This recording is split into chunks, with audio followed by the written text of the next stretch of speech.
What TikTok videos work best for pop-up matcha drink stands? Short, satisfying videos that show the drink being made, reveal the finished matcha, and make viewers want to visit your stand work best. Start with close-up videos of the full drink process, such as sifting the matcha, whisking it until it becomes smooth and foamy, pouring milk over ice, and adding a colorful topping. Keep the camera near the cup so viewers can see textures, sounds, and small details clearly. A strong opening should show the finished drink or a surprising visual in the first few seconds, because people quickly scroll past slow introductions. Add simple text on screen that names the flavor, price, location, and hours, since many viewers watch without sound.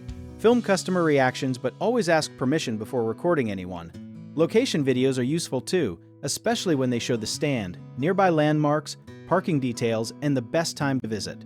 One lesser-known idea is to show the color of the matcha as it changes when water, milk, or fruit is added, because that transformation naturally keeps people watching.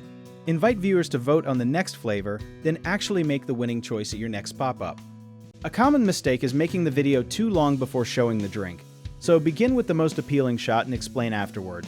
Another mistake is using vague location information, so put the exact venue, date, time, and ordering instructions in both the video text and caption. Some sellers also focus only on pretty pouring shots without explaining why their drink is special, so mention the flavor, sweetness level, ingredients, or serving size. Avoid promising health benefits from matcha unless you can support the claim, because matcha is a drink, not a guaranteed treatment.